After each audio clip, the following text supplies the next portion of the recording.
ආයිබෝවන්. ඔන්න අද මගතොටට සුවිශේෂී පුද්ගලයෙක් ඇවිල්ලා ඉන්නවා. මේ පුද්ගලයාත් එක්ක අපි කතා කරන්නට කලින් මේ වීඩියෝ එක බලලා ඉමු.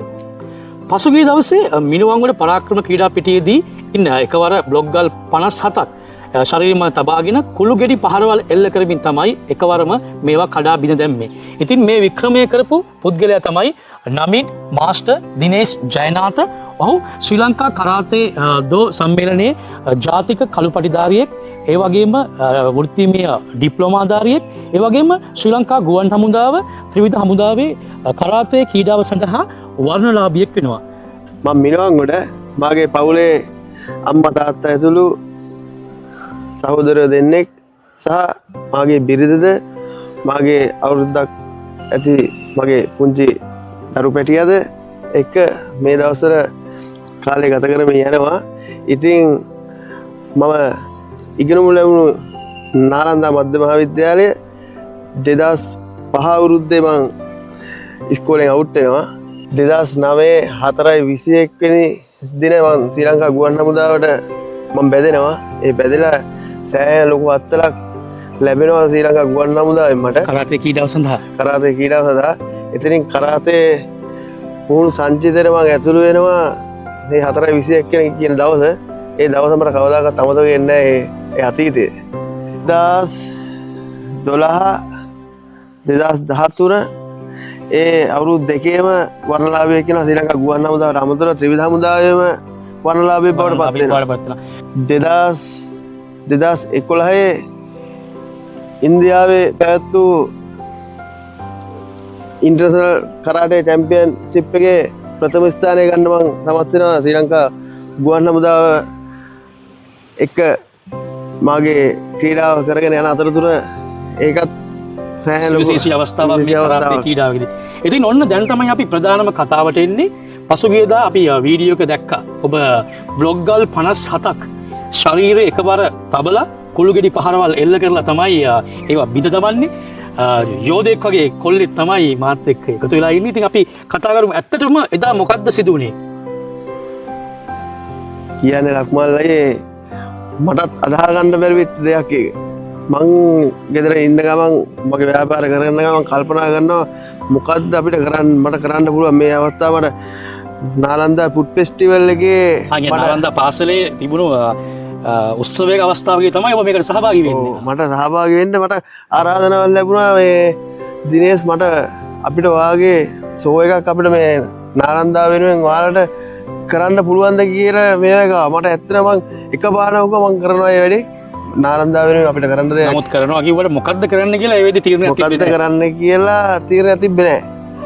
ඉතින් මං ඊට පස්සේ ඉන්න ගමන් කල්පනා කර ඉද්දි මට හිතුණා මම දැක්ක ටීවී එක යනවා මෙන්න මේ වගේ වැඩසටහනක්. ඉතින් මම ඒක බල ඉන්න ගමන් මට හිතුණා මටත් කරන්න පුළුවන් නේ කියලා. ඉතින් මම ඇත්තටම මේ වෙලේ හිතුවේ දෙයක් හිතුවොත් කරන්න බැරි වෙන්නේ නැහැ මට කියලා. ඉතින් ඒ දේ මම ඇත්තටම අත්හදා බලන්න කියලා හිතුවා. මේක ඇත්තටම ලක්මන් අයියේ මම ඉස්සල්ලාම බැලුවේ මේ දේ මට කරන්න පුළුවන්ද? කොහොමද කරන්නේ? ඉතින් වාර්තාවකට යන්න කලින් මං හිතනවා මේක පොඩ්ඩක් අපි අත්හදා බලන්න ඕන කියලා. මට ශක්තිය තියෙනවද කියලා. ශක්තිය තියෙනවද කියලා බලන්න. මං ඉතින් ඇත්තටම මේ වෙලාවේ වාර්තාවකට යන්න කලින් මම බැලුවේ මට ඒක කරන්න පුළුවන්ද? ඒක කොහොමද අත්හදා බලන්නේ කියලා තමයි මම ඒක බැලුවේ. ඉතින් අත්හදා බැලුවෙන් පස්සේ තේරෙනවද ඊට වඩා වැඩි ප්‍රමාණයක් කඩන්න පුළුවන් කියලා? මට ඇත්තටම ඒ වෙලේ හිතුණා මං දැන් ගල් 57ක් නේ තිබ්බේ. ගල් 57ක් තියලා මං කල්පනා කරා මට තව ගල් ටිකක් තියන්න පුළුවන්. ඉතින් මාර අත්දැකීමක් ඒ වෙලේ මම දැක්කා. ඉතින් අර වාර්තාවකට යන්න කලින් ලක්මල්ලයි අපි අත්හදා බලන්න බෑ හැමදේම. ඉතින් මම ඒ වෙලාව අත්හදා බලපෙලා මට හිතුණා ගල් 57ට වඩා වැඩි ප්‍රමාණයක් තියලා මට ඒ දේ කරන්න පුළුවන් කියලා. ඉතින් මේක අපිට යන්න ඕන පියවරක් තියෙන. ඒ පියවර අය අඩිතාලම එකින් එක අපේ ඔබ ජාතික වාර්තාව තබන්න සූදානම් වෙනවා. ඔබට කියන්නේ මේක අපි දකිනවා මේක ඉවර වෙලා ගිහිල්ලා නැගිටලා ශක්තිය පෙන්නනවා. ඉතින් ඔයාලට කියන්නේ ශරීරයේ කිසිදු කියන්නේ අපහසුතාවයක් දැනුණාද මේක අවසානයේදී?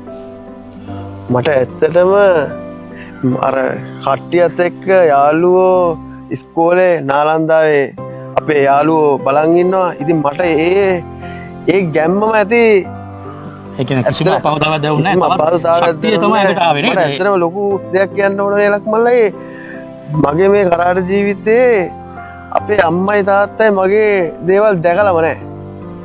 ඉතින් එදා අපේ තාත්තා ඉස්සරහට ඉඳගෙන හිටියේ පුටුවේ. ඒක මට මාර හයියක් ආවා. මුකුම්ම නැති හයියක් ආවා. තාත්තා ඉස්සරහලා පුටුවේ ඉඳන් ඉද්දි මගේ මේ ක්‍රියාවලිය බල ඉද්දි මට ඒ හැකියම මැරි තාත්තා තැනට බලන් ඉන්නේ. ඉතින් තාත්තා කෙනෙක් කොහොමද ලක්මල්ලයි කල් ගෙඩි 57කුත් තියලා කුළු ගෙඩියෙන් ගහද්දි දරාගෙන ඉන්නේ. ඒක තමයි ඒ වගේම තම දෙමාපියන්ට ඔයා ගැන ලොකු ආඩම්බරයක් ඇති වෙන්නේ නැති අවසානයේදී මගේ පුතානේ මේ දේවල් කළේ කියලා නේද? ඉතින් මට ඇත්තටම තාත්තලා අම්මලා ඇහැතර කදළු වෙද්දි මටත් කදළු ආවා. ඔය එක සංවේදී වෙනවා ඒක. සංවේදී වෙනවා. ස්වභාවිකයි. ඒ වගේ දේවල් වෙනවා. මොකද මේ වගේ වීර පුතෙක් හැදුවේ අම්මයි තාත්තයි සතුටු කඳුළු තමයි ඒ වැටෙන්නේ. ඉතින් මාස් දිනේස් අපිට කියන්න දැන් එතකොට ඔබ ඉදිරියේදී ශ්‍රී ලංකා ජාතික වාර්තාව තබන්න සූදානම් වෙනවා. අපි සුබපතන මගතොට විදිහට අපි දන්නවා ඔයාලට ඒක කරන්න පුළුවන් කියලා. ඉතින් දැන් මේ දවස්වල ඔයා මොකද කරන්නේ? ඔයා මම දන්න විදිහට මේ ප්‍රදේශයේ දරුවන් වෙනුවෙන් ඔබගේ හැකියාව ඔබගේ දක්ෂතාවයන් දරුවන් අතර බෙදාගන්නේ උපදේශක ලෙස කටයුතු කරනවා. ඔව් උපදේශක ලෙස දැනට කටයුතු කරනවා ලක්මල්ලයි.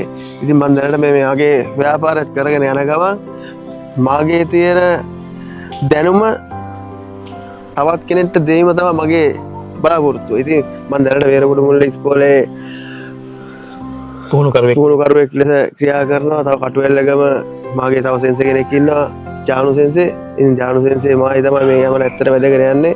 ඉතින් මට ඇත්තටම මේ යන මට සිංකයිදෝ කියන මගේ කරාටේ බ්‍රෑන්ඩ් එකක් මේ මිනෝවන්ගොඩ බිහිවෙන්න තමයි මගේ ඇත්තට මදහල්. මගේ සහ ජානු සෙන්සේගේ ඇතුළු අපේ තව මණ්ඩලයක් ඉන්නවා. මම දැනට නාලන්දාවේ මම තාම මට පටන් අර දීලා නෑ. මං එකේ ඉඳන් ඉගෙන ගත්ත ඉස්කෝලේ මම ඇත්තට ආදරේ මගේ නාලන්දෙට. ඉතින් තාම මට මගේ ඉස්කෝලේ අවස්ථාවක් ලැබිලා නැහැ. මම ලැබෙයි කියලා බලාපොරොත්තු වෙනවා. ඉදිරියේදී අවස්ථාව අනිවාර්යයෙන්ම මේ වගේ ශූරයෙකුට ලැබෙනවා කියලා අපි බලාපොරොත්තු වෙනවා. ඉතින් අපි මෙතනින් අපි අද මේ කතාව කැටි පිළිසඳර අපි නවතුමු. ඉතින් මගතොට විදිහට අපිත් ගොඩක් සතුටුයි මිනුවන්ගලට කරාතේ ක්‍රීඩාව පිළිබඳව දැනුමක් තියෙන, ඒ හැකියාව තියෙන වික්‍රමයක් කරපු පුද්ගලයෙක් තමයි අද මගතොටට මේ ආවේ. අපි විශ්වාස කරනවා ඔබගේ ගමන, ඒ කියන්නේ ඔබ ලංකාවේ වාර්තාව ඒක ඉනස් වාර්තාව බවට පත් කරන්නට ඔයාට හැකියාව, ධෛර්ය ශක්තිය ලැබේවා කියලා මගතොට විදිහට අපි ඔයාට විශ් කරනවා. අපි ඔයාලට සුබ පතනවා. ඒ වගේ මටත් පොඩි සතුටක් තිබෙනවා. මොකද මම මේ කතා කරන්නේ මගේම පාසලේ ආදි ශිෂ්‍යයෙක් එක්ක, අපේ ඉස්කෝලේ මල්ලි කෙනෙක් එක්ක. ඒ සතුටත් මගතොට විදිහට අද අපිට තිබෙනවා. ඉතින් ස්තුතියි මාස දිනේස් අප සමග එකතු වුණාට. අපි ආයෙත් දවසක මේ වගේ පිළිසඳරකින් එකතු වෙමු. ස්තුතියි ලක්මල්ලයි.